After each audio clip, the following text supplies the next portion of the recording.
the mighty and resilient Merrimack River, carving through the communities of our great region. My name is Linda Lorden, proud president of Merrimack County Savings Bank, and like the river that serves as our namesake, we're a constant yet ever-changing presence. Because to us, it's bigger than banking. It's about powering communities and putting people first. It's about knowing where you came from and where you're going. That's Merrimack style. Visit us at themerrimack.com. The views and opinions expressed by A Little Bit Culty are those of the hosts and don't reflect the official policy or position of the podcast. Any of the, quote, fire content provided by our guests, bloggers, sponsors, or authors are the opinion and are not intended to malign a religion, a group, a club, an organization, business individual, anyone or anything, unless, Sarah? You're a douchebag. Yeah. We're not doctors, psychologists, therapists, licensed counselors, or shamans, even though you kind of think you are sometimes. I'm like an urban shaman. Okay. Good talk.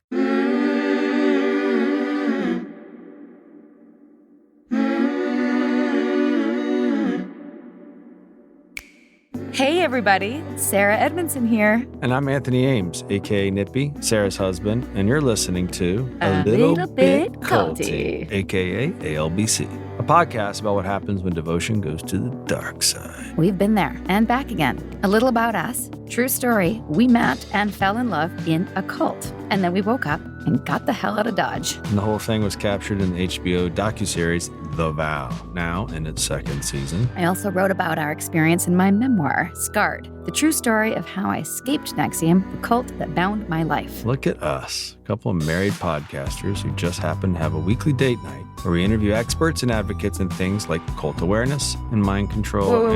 Wait. This does not count toward date night, babe. We got to schedule that. That's separate. So there's 2 days we got to hang out? We do this podcast thing because we learned a lot on our exit ramp out of NXIVM. Still on that journey, and we want to pay the lessons forward with the help of other cult survivors and whistleblowers. We know all too well that culty things happen. It happens to people every day across every walk of life. So join us each week to tackle these culty dynamics, everywhere from online dating to mega churches and multi-level marketing. This stuff really is everywhere. The cultiverse just keeps on expanding, and so are we.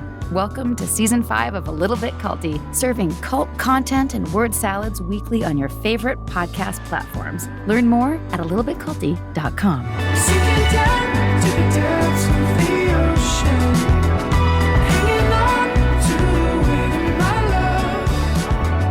If I let go of it all, I could leave, but I know I won't. Welcome back, everybody. We have a fabulous episode for you. I think you're going to enjoy it very much. But first, some breaking news from the cultiverse. That's a ticker tape. I feel like this has been an exciting few weeks in terms of holding people accountable. There's 2 people that we have been aware of for quite some time now. One of them was sentenced and one of them has been charged and put in jail. And by the time you hear this, there might be more activity. But the main thing to know is that Larry Ray, the predator from the Sarah Lawrence College case, many people have written to us about him. We are going to be doing a full episode. There's a docuseries coming out. Of course there is. Of course there is. For those who don't know, well, let me put it this way. U.S. Attorney Damian Williams said at the, what's it called when they announce the results? Hearing? Yes. When in doubt, just call it a hearing. I'm not a lawyer. Yeah. Larry Ray is a monster. For years, he inflicted brutal and lifelong harm on innocent victims, students who had their lives ahead of them. He groomed them and abused them into submission for his own gain. Through physical and psychological abuse, sound familiar? He took control over his victims' minds and bodies and extracted millions of dollars from them. The sentence imposed today will ensure that Ray will never harm victims again. And he got 60 years for racketeering, conspiracy, violent crime, and aid of racketeering, extortion, sex trafficking, forced labor, tax evasion, and money laundering. So how many charges is that? Too many. Keith got 7 in 120 years, and I think this guy, Larry Ray, may have been a little worse. I think we have to have a lawyer on and ask them All right. how these things get decided. Either way, he will not be out of prison anytime soon, and that is a good thing because he is dangerous. Very, very dangerous. That happened. And also we've been hearing about for a long time now, John DeRuiter from Canada, who has a spiritual group that apparently he needs to have more women outside of his marriage so that he can do what he does best. Yeah, we've been hearing about him for quite a while. And for those who have been writing to us about him, thank you. We are in touch with one of the key whistleblowers, and hopefully we'll do an episode with her as soon as she is legally allowed to, because there are some legal proceedings happening right now. Is there a docuseries on that one yet? I'm sure there will be. Stay tuned. Way to go, Canada. Way to lock them down. Oh, Canada, eh? And our guest today is somebody who is an active participant in this space, somebody who you may recognize from The VOW. season 2. She was the expert deprogrammer who was helping Nancy Salzman. Who Nancy was humoring from Yeah. my perspective. You may have noticed Nancy was like, yeah, sure, I'll do this phone call, but clearly didn't respect her, at least at first. We don't know. We don't know what's going on in her head, but that's what it looked like. This is where our guest today, Diane Benscoter, comes into play. She has an organization called Antidote, which is an NGO aiming to help people across the globe in identifying psychological manipulation as a public health problem and something that behooves a public health response. Antidote is currently targeting their efforts towards concerned friends and family members approaching the organization to help loved ones who have fallen down rabbit holes. She also draws upon her own experience as a member of a cult and eventually as a deprogrammer in her book, Shoes of a Servant, My Unconditional Devotion to a Lie. Diane is no stranger to psychological manipulation and deceptive tactics herself, with her organization also aiding those who want to escape cults, street gangs, terrorist groups, and all things extremist, as well as people who want to help their loved ones get out of those situations. Antidote is doing important work, and we're excited to have Diane on our show today to get into the weeds. Without further ado, Diane Benscoter.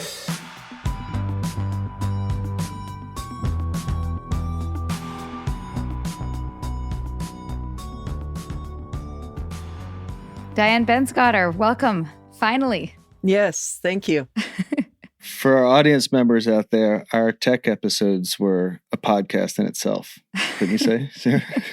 We could have recorded our 20 minutes of trying to get our tech Oh my right. God, that was fun. Thanks for your patience with us. But we know that you have a high threshold for patience since you Nice segue, by the way. you were deprogramming Nice. ex-Nexium members.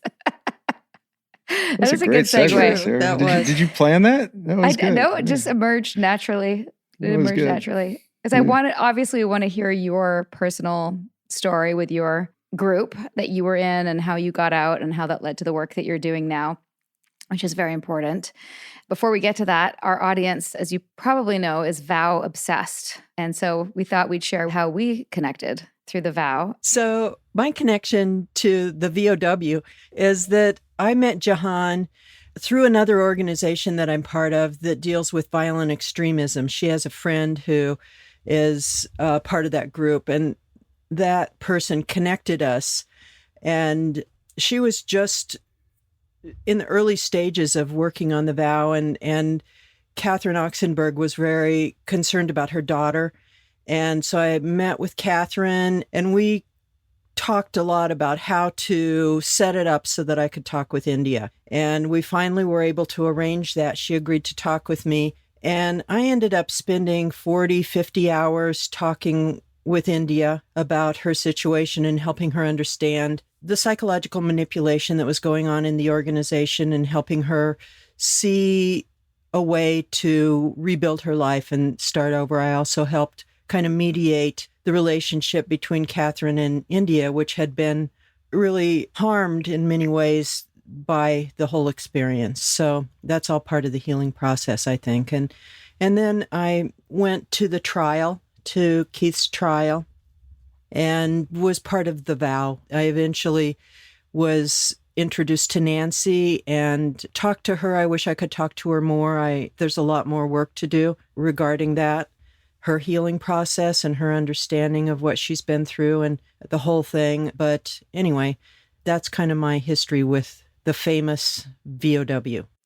When you were recording with her, did you have a sense of like this was going to be such a like famous cult case and the vow was going to be such a huge deal in the world, or was it just like just another person you're helping to deprogram? It's not just another person, but it's another person that is in pain. And oftentimes my relationship with people in these high control groups starts with a loved one who is so worried. And so I get involved on a heart level, I think, with the loved one and really want so much to help the person understand that they're being taken advantage of. So it starts with building trust and making sure that they understand that my goal isn't to try to change their belief system, but to really just talk about psychological manipulation and how that works so that we can kind of go through their entire story, beginning with what their life was like when they were first introduced to the group, to look for vulnerabilities, and then look at the different kind of distinguishing features of the organization to see if, in fact, those characteristics of psychological manipulation are present in the organization. And as we walked through that story, as India and I talked about her experience, it became clearer and clearer to her that indeed that is what was going on. And of course, no one wants to be in an environment that is basically a lie and that is taking advantage of people. So she made the decision, or throughout the conversation, started moving away from her commitment to that belief system and that organization. We don't have to talk about India per se, but the thing I'm most curious about in your process is nobody wants to sit down with someone and find out that they're drastically wrong about something they believe that isn't true. Right. Right. So like, had you probably come to me or Sarah at some point to talk about Keith Raniere before all this blown up, we would have looked at you as not understanding Keith Raniere and what we believe in. Right. So how do you penetrate that? Or do you just not try with certain people? Like, what do you have to see to recognize, hey, I have a chance here? I think there needs to be some kind of leverage. Like Catherine had some leverage. You know, the thing was falling apart. There was a way that I could get India or anyone I'm working with to agree that it's worth talking to, that they're willing to, for the sake of the relationship with their loved one, typically. Before I begin a conversation with someone, I'm always looking for that leverage that will allow us to have an actual conversation. And oftentimes it has to do with the loved one, that they do want a better relationship with their loved one. And oftentimes what I can say to them is that, hey, maybe psychological manipulation isn't going on. Maybe this is a completely legitimate organization and everything's cool. And if that's true, then I can help you by talking to your loved one. And after we have this conversation and really explore it, I can have this conversation with your loved one and explain to them that you're making this choice to be with this wholly on your own. There's no manipulation going on, and that will reassure them. And because right now they're just so worried about you, and that often opens the door. That's great. You don't dismiss their belief system. Yeah. No. And I don't go into it with assumptions about their situation, because everyone is an individual and everyone's relationship with whatever they're involved in is different. And so I go into the conversation with an authentic desire to look at the possibility that they're being taken advantage of. And, you know, oftentimes from what I've heard, it looks very much like that.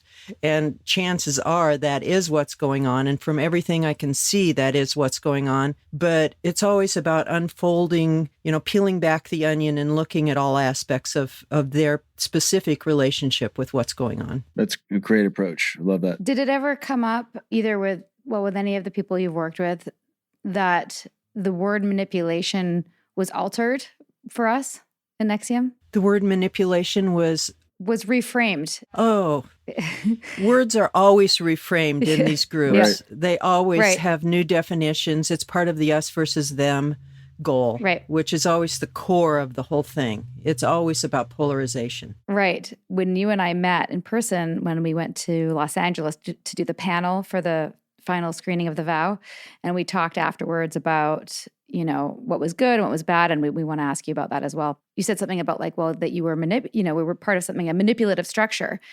And my first memory came up, which was Nancy and her big smile on the videos going, you know, people say we're being manipulative. Well, of course I'm being manipulative. All communication is a form of manipulation. So we reframed it as That's like— pretty good. Thank you. Yeah, well done. That was my Nancy impersonation.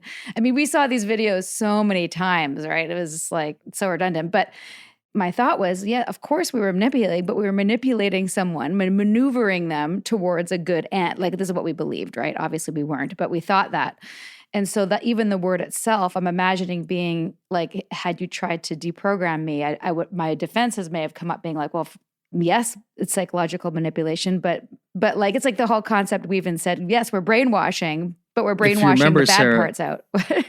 they offered two definitions of Right. manipulation. Do you want to say that what they are? One is to communicate effectively, and the other is to lie. Right. Well, I think the thing is you have to agree on definitions from the beginning, like framing what I see as the problem. And so I spend a lot of time going into what I see as the problem. When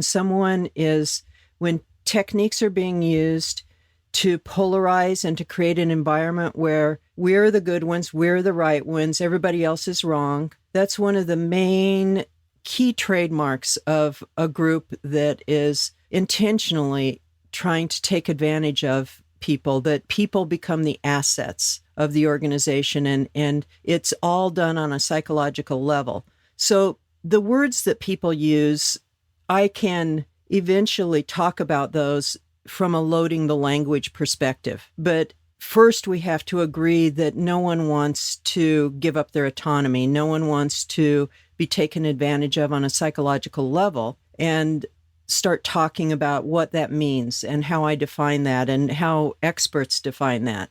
And it starts making sense eventually. All of those loaded language words I try to avoid. In fact, the doctrine of different groups, the teachings, are something that I'm not that interested in, except to be able to help them look at how they are used in a way that is taking advantage of them on a psychological level. Right. You don't need to know the specifics of the group's doctrine. Well, they never hold water. They're just a hodgepodge of thought-terminating cliches and, universal truths that already exist and a claim to ownership of these truths. They're all the same. We were going to talk about my story and how I got into it. I want to tell you a little piece of a story of that relates to this. Sure. Is that after my deprogramming, I went through a deprogramming and I went to work in a rehab house. There aren't any of those right now that I know of, but it was a place where people that were leaving cults came and lived together, just stayed there for like a month to kind of figure out what just happened to me and how do I move forward with my life. So it was similar to a rehab house for addiction or whatever. Anyway, there were people that were former Hare Krishnas, former members of Guru Maharaji, all these different groups, Moonies, whatever it was. We were all in that same house. And I really came to understand during that time that every one of them had a belief system that they thought was the most important thing, the insight into life and the world and all things good. And none of them held water. None of them had any really redeeming values other than they were pulled from universal truths, and some of them had good things. But the thing all of us had in common was that all of us were taken advantage of on a psychological level and became the assets of that organization or that leader. Question for you. When you hear some of those universal truths, this is something that I've struggled with in my recovery, is hearing those things in like a legitimate setting and having my spidey senses or my back. I get defensive or I get skeptical or I get a little bit like, uh-oh. But they're just universal truths that you can find across all realms of spirituality and perhaps not culty organizations. I don't know, but have you found that in your recovery also, like a way to reclaim some of the things that might be good about just healthy ways to live? Yeah, it is hard. You get triggered, basically. And I find that I have lived much of my life being highly skeptical of most things, because of what happened to me. Once you've been taken advantage of, I think it's kind of like psychological rape. Once that happens to you, you become very wary of anything that smells like, looks like. Absolutely. And I think that there's a balance that you have to find at some point of opening your heart a little bit and opening your mind a little bit to let some of those things, to realize that not all of them are bad. But for me, the thing that helps me the most is always looking through the lens of psychological manipulation. I keep saying that over and over again because it is, I think, the most important thing to understand. What's really the agenda here? How does that work? Why is it so effective? I'm working right now with most of the people that come to us for help at my nonprofit are people that have someone who's fallen for political extremism. They've fallen down a rabbit hole of conspiracy theories. Yeah, it's rampant right now. Oh my gosh. In 2022, there were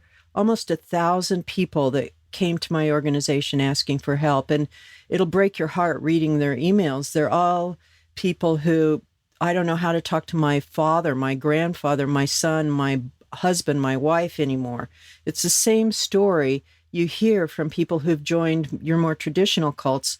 It's exactly the same. It's just that it happened online for them. I want to hear specifically about QAnon and some of the things we were talking that I know are your expertise. Before we get to that, will you tell us your story, who you were, what was Sure. going on when you got into, I don't even know what the group was, so tell us all. Okay. If you're not sick of telling it. That's fine. I also have a book if anyone's interested. It's a memoir of those years. Called? It's called Shoes of a Servant, My Unconditional Devotion to a Lie. That will be in the show notes. So I was 17 years old and Vietnam War was going on, and music that I was listening to influenced me a lot. I really felt like I didn't know how people were just trying to live a normal life when such a horrendous thing was going on. I had friends whose older siblings were being drafted, and it was horrible. So I decided in my very young years, decided that I wanted to do something about that. And I quit going to school because I thought that was not going to help me.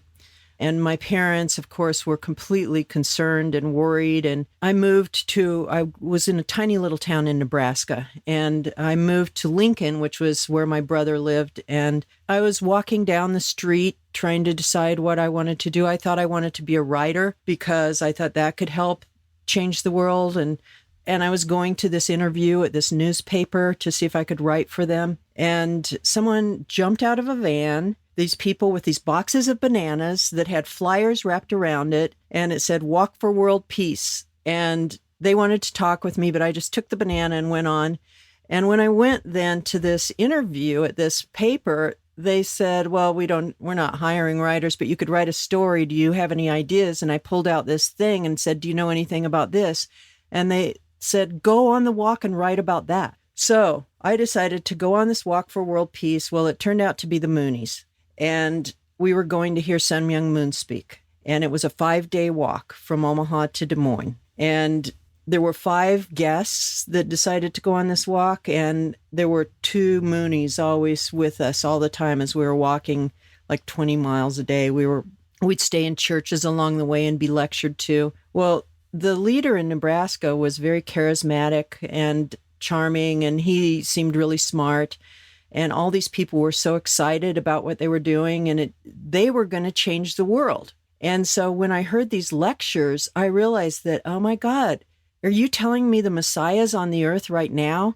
That God has sent his son, and I've been chosen to be a disciple of Christ, the second coming? And that is what their teaching was, and that is what I believed. And so I immediately moved into the center, and I devoted my life to this. I cut off my hair. I had really long hair. I wanted to make a sacrifice. I cut off my hair. I fasted. And the next 5 years I spent selling candy and flowers and devoting myself 100% to what I thought was the second coming of Christ. Wow. Now that you know what you know, what were the initial red flags that you overlooked or didn't know what you were looking at in those 5 years? Well, so many. So many. I mean, my family, my mom was committed to doing anything she could to get me out. And she finally found an ex-member that would talk to me, a deprogrammer. And during those days, the way deprogrammings worked was that people would hold people against their will. You couldn't leave once the deprogramming started. And that is not exactly what happened to me. I agreed to talk to this person, and she started making sense. And the things that she pointed out to me, to answer your question, eventually I started to be able to see that, oh my God, yes, that is what was going on. And she went over a lot of doctrine stuff to try to poke holes in the doctrine. But I just thought, well, I need to go to a senior person in the organization who knows more than me. I'm sure there's an explanation. Right. So that didn't work too well, although it planted seeds. And I heard stories. She had tapes of former members of different groups. And I thought, well, those are cults, those other groups, those are cults for sure. But what really did it for me was when she pulled out a book by Robert Lifton called Thought Reform and the Psychology of Totalism, famous chapter 22, which defines, isn't this just like brainwashing? And as she started reading through each one of those, and the fact that she was a former Moonie, she could point out how that was happening in the group. And it was like there was a little voice in the back of my mind saying, what if this whole thing is a lie? And it started out like a whisper. What if this whole thing is a lie? And then it got louder and louder. And about 0.4 or 5 of Lifton's work, I remember screaming and just feeling like I thought I heard glass breaking around me. It was that dramatic that I thought I heard glass breaking. It was like my world was crumbling. And I just knew at that point, this is what happened. The whole thing was a lie. This guy is not the Messiah. And all of these years that I've spent in this group were devoted to a lie. This is the golden age of cult recovery. The more we speak up and share our stories, the more we realize we are not alone. Your voice and your story can empower others. This is Sarah, and I'm proud to be a founding collaborator of the #IGotOut movement. Learn more at igotout.org.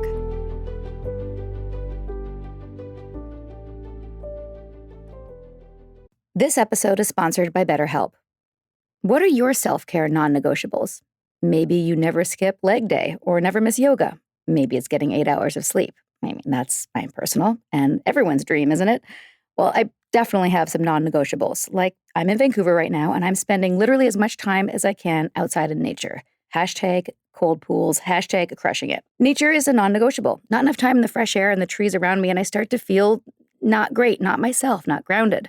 Therapy day is a bit like my nature walks. I try to not miss it, and I know I'm just going to feel so much better all around if I make it a priority. I get so much out of it. It helps me put my worries and anxieties in their rightful place and helps me clear my mind so I can focus on what I really need and sometimes what I don't need. Like, I don't need to be overbooking myself just because I hate to say no to people. You know what I mean? Thanks, therapy. Thanks for helping me see that. And if you're thinking of starting therapy, give BetterHelp a try. It's entirely online, designed to be convenient, flexible, and suited to your schedule. Just fill out a brief questionnaire and get matched with a licensed therapist and switch therapists anytime for no additional charge. Look, even when we know what makes us happy, it's hard to make time for it. But when you feel like you have no time for yourself, non-negotiables like therapy are more important than ever. Never skip therapy day with BetterHelp. Visit betterhelp.com/culty today to get 10% off your first month. That's BetterHelp, HELP.com/culty. Meals bring people together, but for many families, providing their next meal can be a challenge. You can help by participating in Macy's annual Feeding the Hungry food drive. All proceeds go toward local food banks and families. Now through January 31st, you can purchase an icon in-store or online, or watch out for the blue Feeding the Hungry shelf tags, where a portion of your purchase will be donated to local pantries. Together, we can combat hunger in our local communities at Macy's. How long was that deprogramming? Was it like over one session or a couple sessions? She spent about 3 days with me. Oh, wow. Yeah. And did you end up like going back and talking to anybody, or you just pieced out? I didn't really talk to anyone.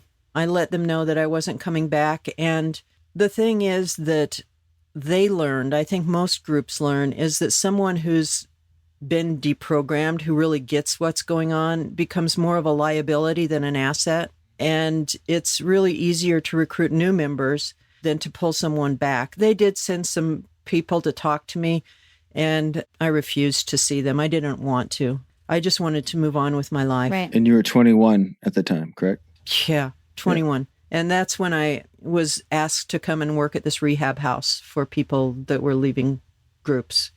And I think that was one of the most healing things that I did, was be part of that house and really see the parallel between different groups, so that I wasn't just obsessed with that group that I had been in and thinking that's, you become obsessed with your group and proving it wrong. And, it can almost be like you become an anti-cult cult member. And I think I did that for like 5 years, actually, when I was going out on deprogrammings. When I started working at that house, I'd hear about a family that needed help. And if it was a Mooney, I'd go along on the case. And I started going out on deprogrammings. And I spent like 5 years going on these involuntary deprogrammings until I was arrested for kidnapping. Wow. What was that like? Well, everything went wrong on that case. They picked her up off the street, the family, with these private investigators and things, and brought her to this safe house. And they were followed, and we had to move, and we went to another location, and it was just this whole fiasco. And then we were all so tired when we got to this second location. We fell asleep, and she went out the bathroom window and went to the police, and we all ran. And I got away, and it was 2 years before because we all used different names, before they found me. And so I was just in my house, and the FBI knocked on my door and took me downtown and arrested me, and it was horrible. Hearing those jail doors slam behind you is not a pleasant experience. And I did a plea bargain. They really wanted a guilty plea because other people who'd been on that case with me were arrested a couple years before I was, and they went to trial, and they got off on a lesser evil charge, which is rarely used and rarely won. What does that mean? The jury believed that what they did was a lesser evil than the kidnapping, basically. And so they really wanted a guilty plea to set a precedent that you cannot do this. And so when I pled guilty, that was kind of the end of those involuntary deprogrammings. Right. But I just got 2 years of unsupervised probation. That was the plea bargain. And then it was expunged from my record. That's good. Because clearly you were trying to help her. Yes, we were trying to help her, but without at the same consent, time, though. you can't hold someone against their will. It's just dang it. Well, I think hearing that scenario seems to have informed how you do it now, where you just don't use force, right? Which is why I think your process is make allowance for them, meet them where they are. Yeah, you have to find a way to get them to agree to talk with you. That's what it boils down to. And then you have to continue to win their trust and continue to help them understand that you're helping them. Right now, I'm working with 2 people that were at the insurrection. They're in jail, and their attorney is having me talk to them while they're in jail. And,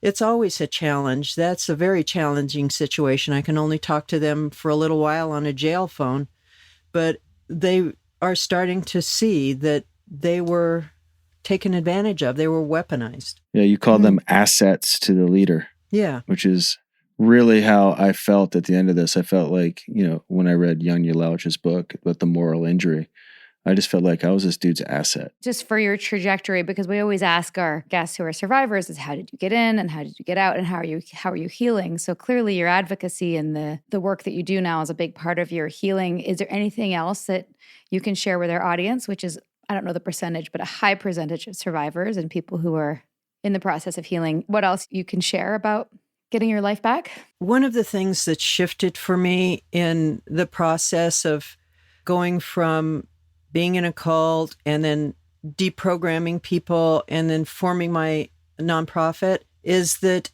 what's important to me now is that I think that psychological manipulation is a public health issue. There will always be people who are addicted to power, who realize that they can use psychology to gain power for themselves, power or money or influence. And so because we know there will always be people who will do that, then the solution has to be to educate the masses to get to that tipping point where more people than not know how to protect themselves against that kind of manipulation and that realize how that works. And so now my goal, my life work is about taking a public health approach to psychological manipulation and working in pillars. When you think about public health issues like that have been influenced by a public health approach, let's say tobacco and smoking cigarettes is something that there used to be all the movies had people smoking. You could smoke on airplanes. And then there was a public health approach that worked in these pillars. One is to influence policy so that changes could be made, like you can't smoke in public places, you can't smoke on airplanes. And then you also have to work in education to teach people that cigarettes cause cancer. And so there had to be a huge educational program. Now it's hard to find people that don't realize that. And then the third pillar is helping those people that are directly affected, like smoking cessation. And that's true in tuberculosis or any public health issue, COVID. There's those three pillars. And so helping people who've been directly affected is one pillar, and we need to have services and to help people understand how psychological manipulation works so that they can free themselves or help free their loved one from that are directly affected. But you also have to educate the masses about what is psychological manipulation and how does it work. And then you also have to create policy, for instance, around transparency with algorithms and how messaging is sometimes manipulative and can take advantage of people's pain, psychological pain. So I think that when you look at it that way, when you kind of take yourself out of the situation and realize that this is a much bigger problem, it's not just about me and the group that I was in, that human beings are susceptible to being taken advantage of on a psychological level. And if you are addicted to power, and if you want to take advantage of people on a psychological level, one of the most important things you have to do is create an us versus them mentality. You have to get people to buy into the we're better than everyone else. We know things. We have like the corner on the market of truth. If you're part of us, you're part of the cool kids. You're part of the ones that really know what's going on. You will be a better person if it's a, self-improvement cult like you guys were in. Or you'll be closer to God if it's a religious one, or you'll be on the right side of history if it's a political one. There's always an arrogance, always a we're better than them messaging that goes through that. And people are drawn to that. They want to be part of something.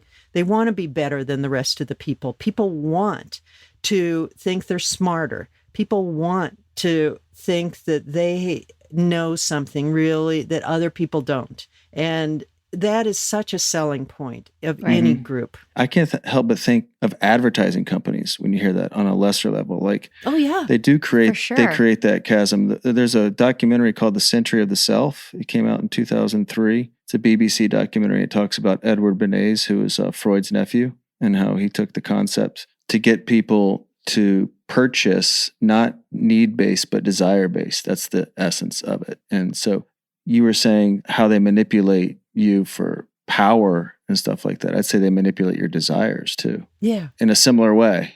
Would that be something you consider under the umbrella of psychological abuse in a sense? Yeah. Everything is on a continuum. Right. So like Apple, I think, did a lot of promoting of that. Like if you get Apple products, you're the cool ones. Well, that's just true, Diane. I mean, that's just not. See? I've never owned an Apple product. See? Because Listen, I'm I so won't be- compelled by that. I won't be Us friends. versus them. We Us can't versus be them in friends. real I time. can't- If people There it is. own any non-Apple products, I'm like, who are you? How do you live? Let's Jesus. just There. move past. Like, sorry, we can't even Another use cult. this podcast. Another we cult. can't use it. Now I have There to we go. program you from Apple, Sarah. That's right. Not open to it. Sarah, you understand that Steve Jobs is no longer with us. Steve is No, but perfect in seriously, all ways. though. Marketing is one aspect on the continuum. And then on the other end of the continuum, they want your heart and soul. They want to own you. And they want you, I mean, sometimes they want your body, but mostly they want to have absolute control over every aspect of your life in the, extremes that we're talking about here mostly. But I think it's important, and like you pointed out, is that it is on a continuum. And if we're talking about a real and lasting solution to this bigger problem, then exposure of how these techniques work is really critical. And I think that we just are going to be able to protect ourselves if we see the trickery. So pointing to Keith Raniere, not that he doesn't deserve to be where he is. He's a criminal, and what he did was deserving of life imprisonment. But it's not just Keith to point to. Of course. It's Totally how real. manipulation works to point to, and human vulnerability that we all want to. We all are in pain sometimes. We feel lost. We feel like we don't fit in. We maybe feel like our life isn't what we thought it would be. We're not getting our share of the pie. We're angry. We're hurt. We're lonely. Whatever that psychological pain that people are experiencing, that gets relief. And if someone can relieve that pain for people, but what you need to do is just be devoted to this cause, to maintain and to keep this and to be part of this. You have to devote yourself to it. And that's how it works. And that's the part that I think is really important for people to understand. And what do you see the most right now in terms of the psychological manipulation? I know that a lot of your work is with Antidote. Well, first let's share that. When did that come to fruition? What's your role in it? What's the mission statement, or whatever you feel comfortable sharing? Well, what happened is that I saw the problem. I realized that go big or go home. And I felt like if I can just mole whack and help one person at a time, and not that that's not valuable, it is. Every person is valuable, of course, but it would never get to the bigger problem. I realized that I think the seed of that happened when I was working in that rehab house and realized that it was not just one cult, and it's not just cults, it's psychological manipulation. I think the seed of that happened. And so I did this thing called Own Your Brain. It was a YouTube channel, and I went and I spent a year of my life going around and interviewing people from white supremacy groups, terrorist groups, hate groups, various cults of all kinds, and hearing their story. You know, what were you like before? What was so compelling about this? What was it like when you were in? What started creating a crack in your belief system? What was it like recovering from it? And everyone, no matter if it was a white supremacy group or a terrorist group or a religious cult or whatever, all had the very same story from a psychological perspective. So that was my proof of concept. I thought, it's true. It's the same. And so a lot of people suggested that it's time to start a nonprofit. It's time to, start looking for a way to scale this. And so that became my goal, is to find a way to scale this to the point where it can really affect change. So over time, I started to get people who were public health experts who validated this concept and who agreed that this is what needs to happen. This does need a public health approach. And so now it's a matter of scaling our organization. And we've had more donations recently. And so we're able to now hire a fundraiser who can look for funding to be able to hire staff so that we can actually build out the organization. Right now, we're working on a self-help, self-paced online course that would teach people about psychological manipulation using the stories of formers as part of that learning process, and an empathy questionnaire, and really helping people understand what this is. And then having coaching sessions and support groups, and teaching mental health practitioners about this. And so it's an entire program for that pillar of how to scale to be able to serve everyone who needs help along this line. And then in the middle, we would have major education programs. And then on the policy side, we'd do white papers and work with policy-driven issues. So that's the nonprofit. That's Antidote. So the dream would be able to have someone come in and take them through a process online? Well, we think that a lot can be learned in the online self-paced course if it's done really well. But that's the first step. We want people to have that foundational piece of understanding before they have access to these other services, so that at least they have that. And then the coaching sessions would be that once you've been through that, then there'd be a once a week, we're calling it office hours, where once a week myself or someone else would be there. We'd pick 2 or 3 people. There could be as many people as want to come. There could be 100 people in the room but I'd talk to 2 or 3 people about their situation, mostly with their loved one or with their situation, and kind of do some coaching with them. Everyone would learn through that, and then begin to build a community through support groups that people could also join, whether they're leaving a group or they have loved ones who are trying to figure out how to talk to them more effectively. We'd have additional trainings like on cultural conflict resolution, which is really what is going on here. You're in a different culture than the person ultimately. So some of the things that people could learn, effective communication skills, those kind of things. So it's an entire program, an entire array of services that we could offer, but also there's not enough mental health practitioners who are trained properly, or even interventionists. Interventionists. Right. We want to train interventionists who might be able to go in and just get the person to the point where they agree that they need help. You know, just like an intervention in an alcoholism. Great. Yeah. So important. It's a package of services. I love it. There's so many people that need help, and what they need varies. But the idea is to think about a complete package of services, an array of services that are for no matter where you are in the continuum of the process, you know. And so I think the support groups are something that people really need, kind of a peer-led support group, kind of AA model, you know, where people can just go talk to each other about their processes. And I think that's whether you have a loved one like Al-Anon type who you don't know what to do with and you don't know how to go on with your life with your loved one being in a cult or in a controlling group. And so those kind of resources are so important. There's just so many people that are affected by this. Is there something that you, since so many people are coming to you now, we talked about at the beginning, the political extremes, and we're going to do a whole episode on QAnon, but will you just speak a little bit to what you see as the most prevalent challenges in the political extreme world? I think there's a couple of things that are really challenging. One is the internet and the lack of any kind of protection or transparency. People think they're doing research, and because the algorithms are pushing more information at them, because they know how long their eyes have been on one thing, they will push more stuff like that to them. And people aren't aware. They think they're doing research and they're just getting more of the same. And so they're in information silos.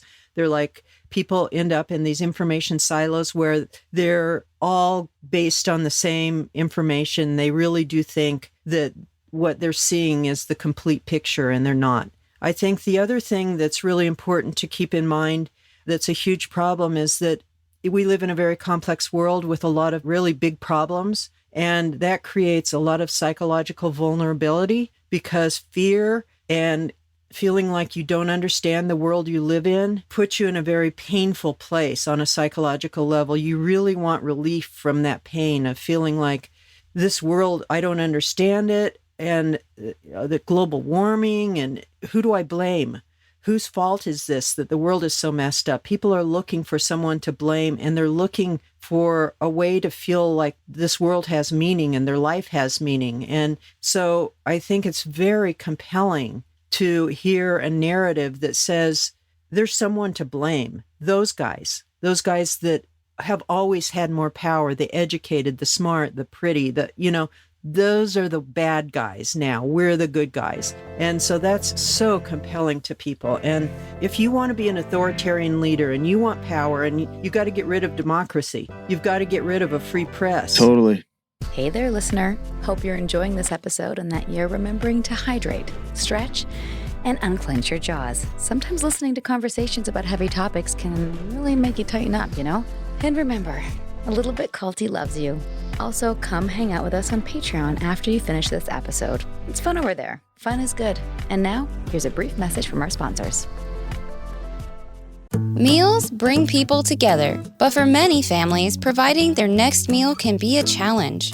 You can help by participating in Macy's annual Feeding the Hungry food drive. All proceeds go toward local food banks and families. Now through January 31st, you can purchase an icon in-store or online, or watch out for the blue Feeding the Hungry shelf tags, where a portion of your purchase will be donated to local pantries. Together, we can combat hunger in our local communities at Macy's. This episode is sponsored by BetterHelp. What are your self-care non-negotiables?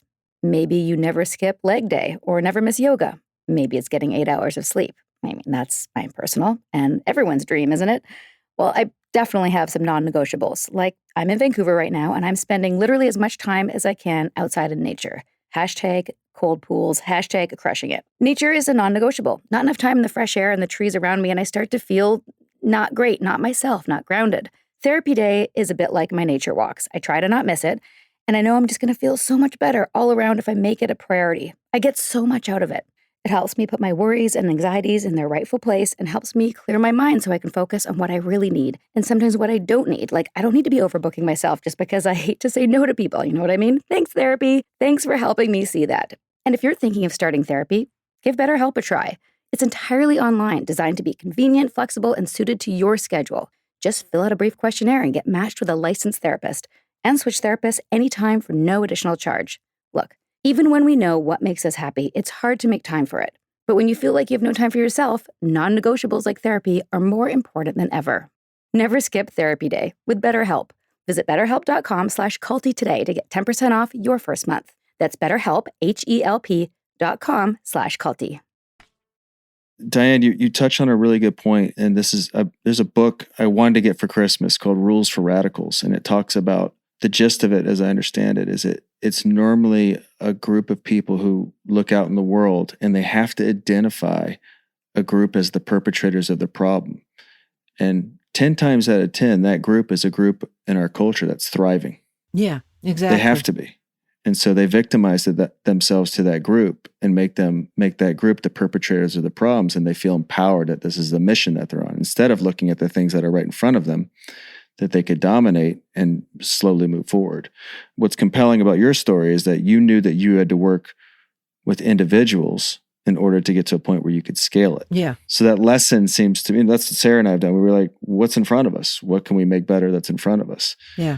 And I think if people had that perspective a little bit more coming out of schools or whatever, because when everyone 19, 20 looks at the world and goes, oh my God, it's scary.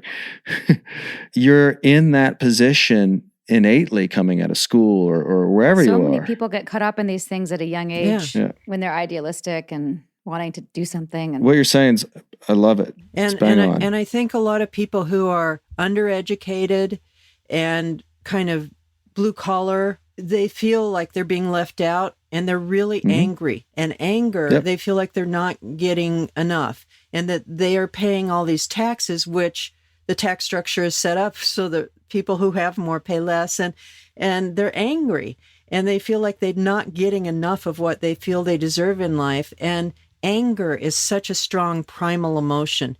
And I think, I joined the cult that I joined because of idealism. I wasn't coming at it from an angry perspective. I just wanted to save the world, and stop war and peace on earth. And, and naive as I was at 17, but I think people who are coming from anger, and a lot of the people who are in these, QAnon type groups are really angry. It's easy for them to point to have this sweeping them. People who are in college, our smartest people, people who are in public servants, our politicians, agencies. If you can make agencies of all kind the enemy. So schools, for sure, the medical industry, they're all, trying to take advantage of you.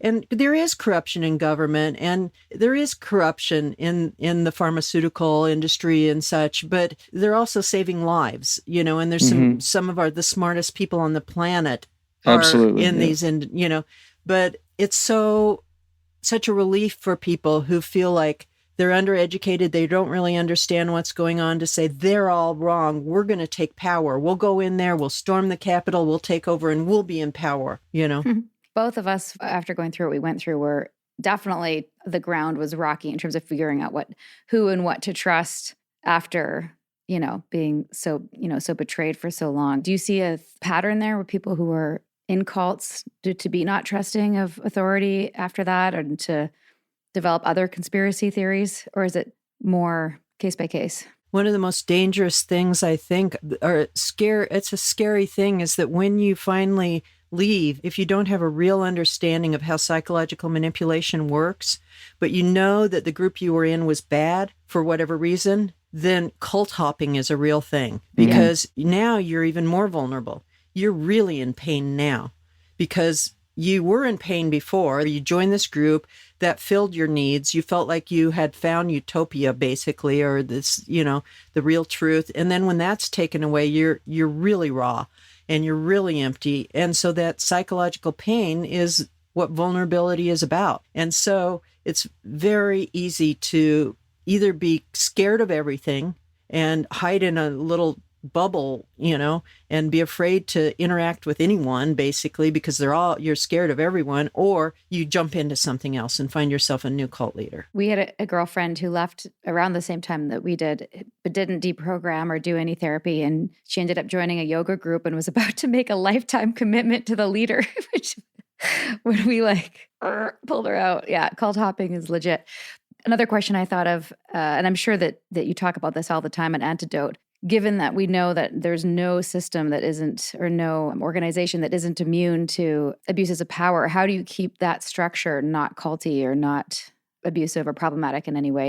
Is there a board, or what's the structure of it? Looking for the tactics, always being aware of what are the tactics. Is there something that's trying to say that everybody else is wrong, we're the only right ones? Right. Looking for those key things, and since everything's on a continuum, there's some manipulation in everything, including Apple. It's you can see the vulnerability and make your choice about how to protect your autonomy, how to protect your agency, how to interact, take what's good and leave what isn't behind, when it's important to point to it and say, this is wrong and I'm going to take a stand against it. I don't know if that answered your question, right?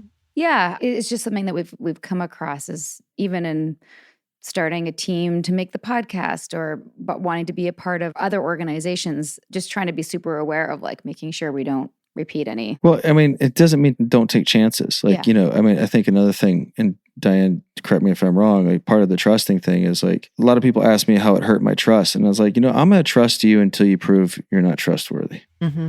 Has been my thing. And I'm willing to get burned again, so to speak, just because I'm confident the world has more trustworthy people in it. And I think my process has a little bit more wisdom and discernment based on my experience. In a lot of ways, I feel a bit more confident in my capacity to trust because I know what to look for. Yeah. Because of the wisdom. When you've gone through this process and come out the other side and really worked at understanding, you're going to look through a lens that is a lot sharper as far as your ability to start seeing the signs of someone or some organization that is using these tactics. So I think that people who've been through this have a level of understanding and wisdom that they have earned the hard way. Mm-hmm. Yeah. Well put. Yeah.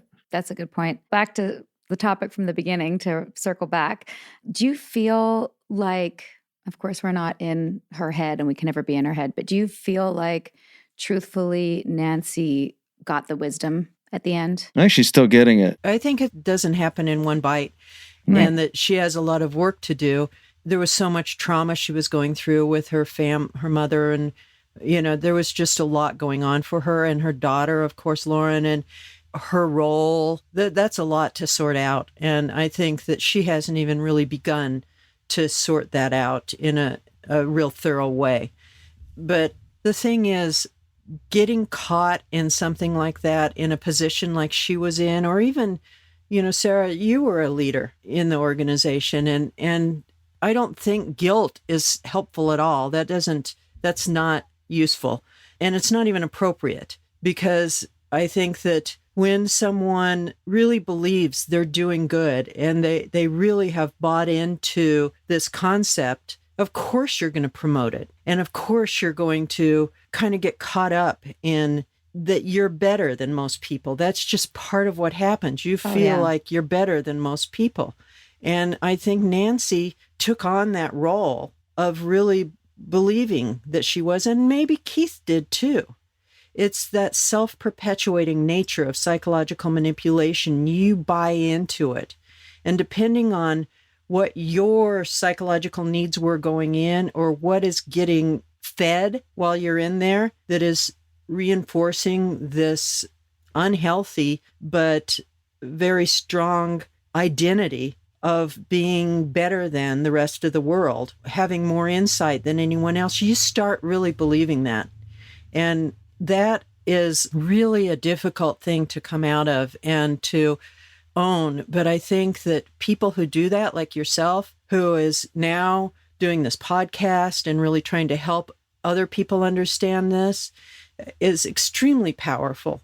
When you've been a leader in an organization like that and can own that, yeah, it fed a part of me that made me feel better about myself. False as it was, I created harm to others. And it wasn't because you become addicted to power in a way, just like Keith did. You do. Yeah. And to own that and say, okay, I can see how that happened to me, and to help educate others about it. Because when you're a cult leader, like let's say Keith, he was onto something. He realized he was onto something.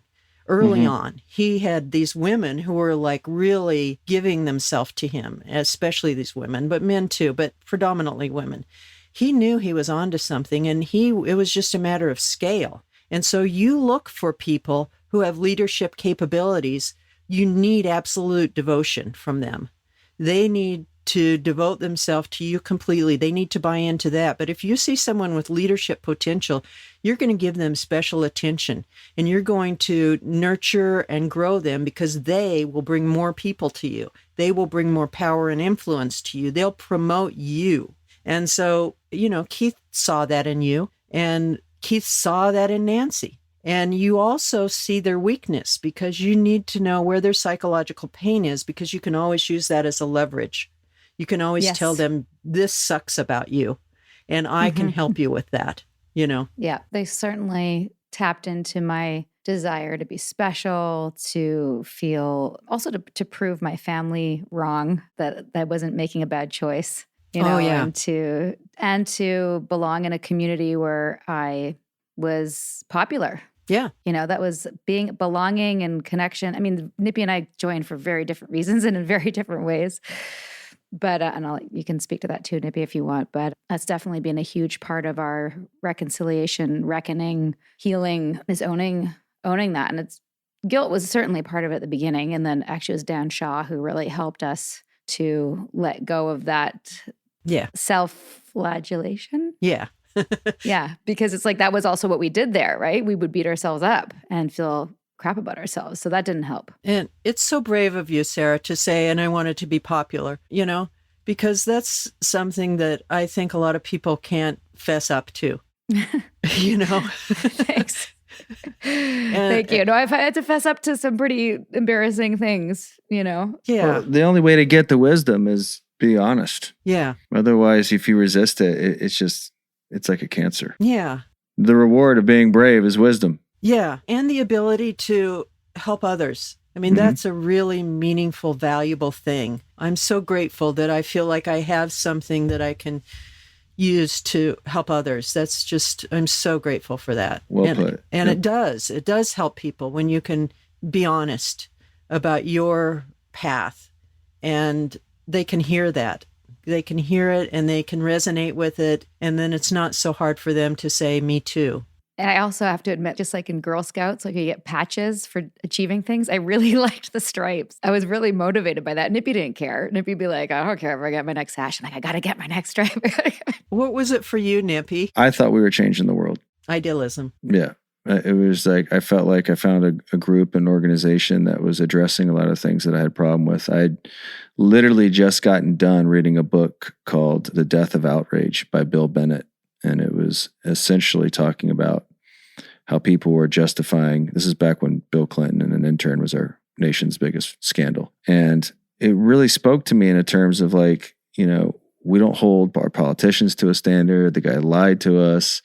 And the person who was sharing it with me, I dated at high school, and I had books on, leaders and stuff. And she's like, if that's a problem, I'm part of this organization. It talks about all the things that you talked about when we were dating, blah, blah, blah. And I just figured, how bad could it be? In addition to wanting to be popular, I did have an idealism. My parents were, hippies and politically, socially active. And changing the world peace, even though it was in the 70s, like with you, Diane, I was raised in that mindset. And I also thought this was the way. The basis of our relationship of why we were there is the congruency Sarah and I share. So, I certainly identified Sarah as someone who was interested in that, and hopefully she saw that in me. And that's, ultimately why we got together, I think. And also you're the quarterback, which fortifies my popularity.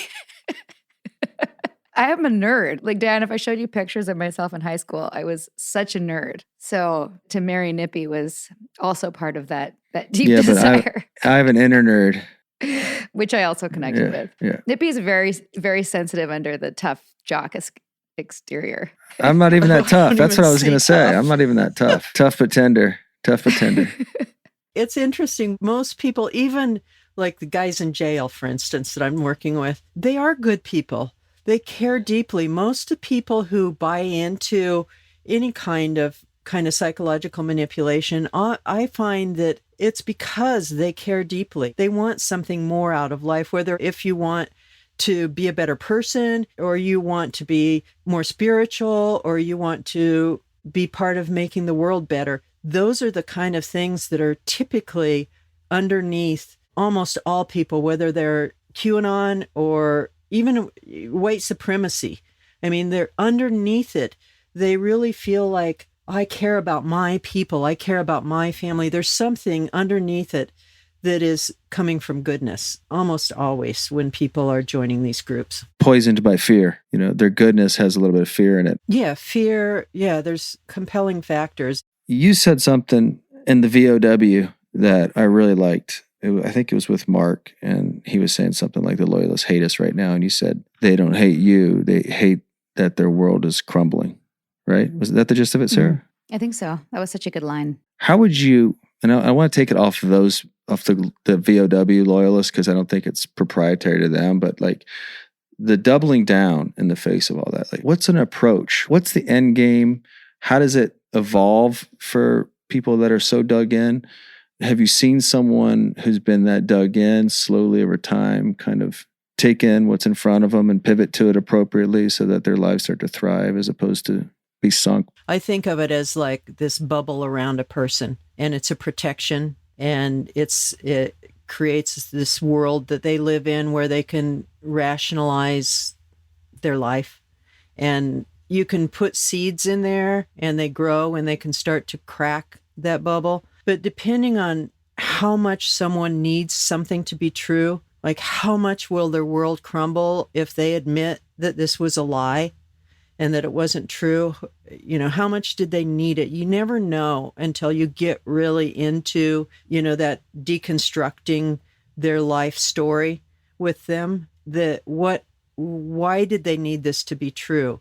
And those people that are hanging on for dear life, they're so afraid. They're so afraid of who will they be, because it becomes so much their identity, that the identity crisis that they will face if they admit that this isn't true. And the more you dig in, your pride and your ego, that's all involved too. Like Sarah, you said you didn't want your family to be right, or whatever you said. Yeah, those are all factors to why people hold on. So at some point, they need to be able to visualize a world where they can have a new identity, where they can build an identity that has more value than hanging on to the one they have. And so if you can help them to see that there's a way out with their integrity, that's always how I start a conversation. I want to help you. If this is going on, I want you to see an exit door where you can exit with your integrity.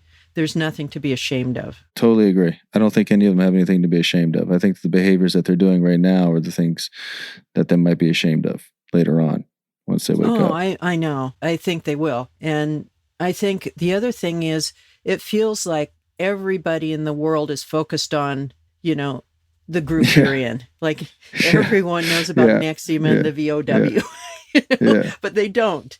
And as time goes by, it fades and fades and fades, and it's the beauty of it for me. We're starting other things, and it's not our life story. And that was when we set out to do this. I was like, this isn't going to be my life story or my narrative. It's just going to be part of it. Yeah, I felt like it's sometimes. I mean, one of the reasons I wrote my book was that I felt like if I went to a social gathering or something and somebody found out that I was a former Moonie and a deprogrammer, I was like a coffee table book that they could look through. You know? I know. Yeah. And it's like the that. Yeah.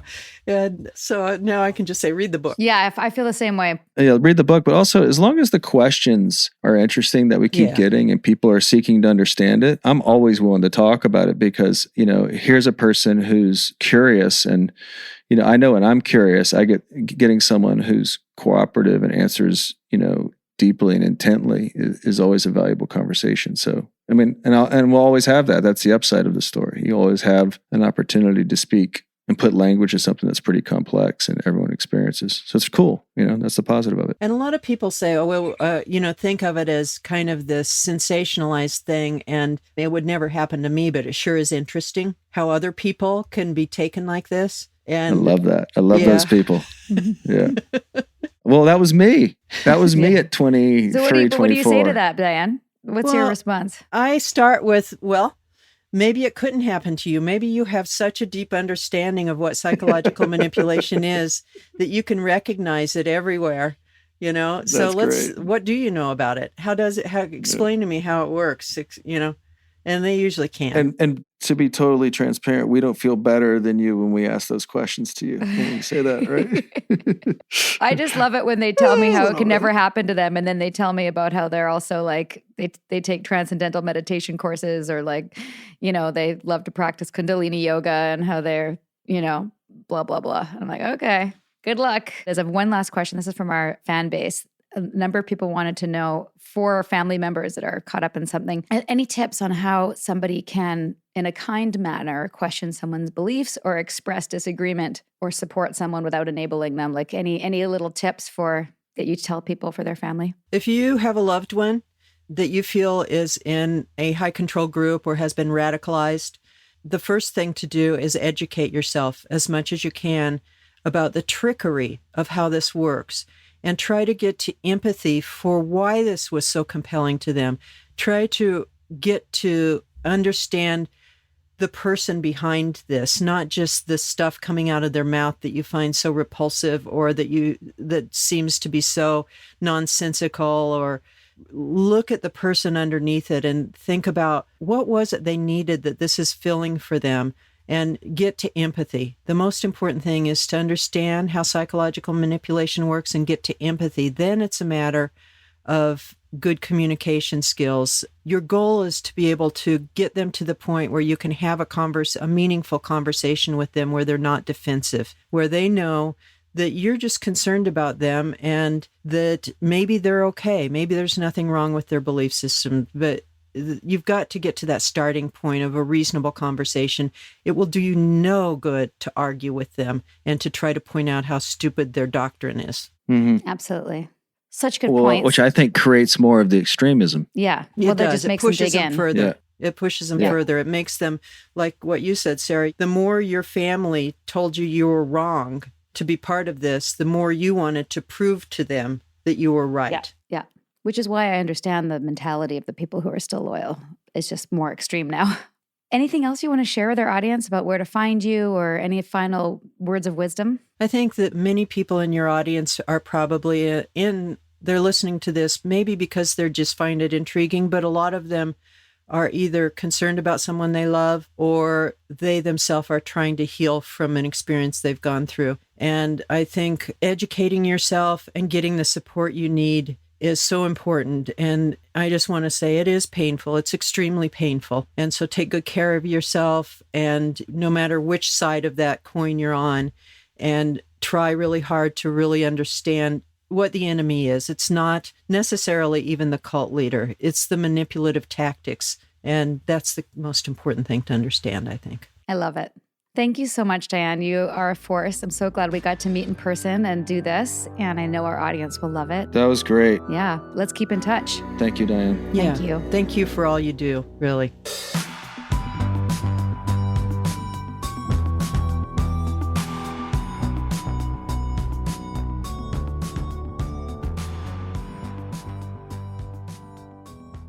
Wealth of knowledge, that Diane. And what a treat to have met her in person in Los Angeles. That's right. You met her in person. Which is so rare these days. I know, right? We asked her for some salad. Oh, she had some salad. I have it right here. From the It's moon himself? Sun Myung Moon. I wish I could hear that guy's voice. But here was one of her favorites. The time will come, without my seeking it, that my words will almost serve as law. If I ask a certain thing, it will be done. If I don't want something, it will not be done. Golf clap. What do you think, Sarah? That's pretty good. Right? Thanks, everybody, for listening. Thank you to everybody in law enforcement and the legal system and the DOJ. Look at you, Sarah, changing the world. One person at a time. We are committed to our success. Oh, my God.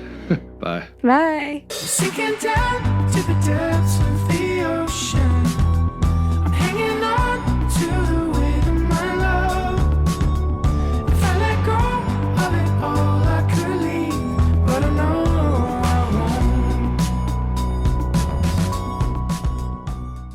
Hope you liked this episode. Let's keep the conversation going and come hang out with us on Patreon, where we keep the tape rolling each week with special episodes just for Patreon subscribers and where we get deep into the weeds of unpacking every episode of The Vow. And if you're looking for our show notes or some sweet, sweet swag or official ALBC podcast merch or a list of our most recommended cult recovery resources, visit our website at alittlebitculty.com. And for more background on what brought us here, check out Sarah's page-turning memoir. It's called Scarred, the true story of how I escaped NXIVM, the cult that bound my life. It's available on Amazon, Audible, narrated by my wife, and at most bookstores. A Little Bit Culty is a Talkhouse podcast and a Trace 120 production.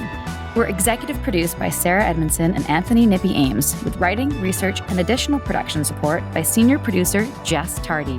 We're edited, mixed, and mastered by our rocking producer Will Rutherford of Citizens of Sound, and our amazing theme song, Cultivated, is by John Bryant and co-written by Nigel Asselin. Thank you for listening.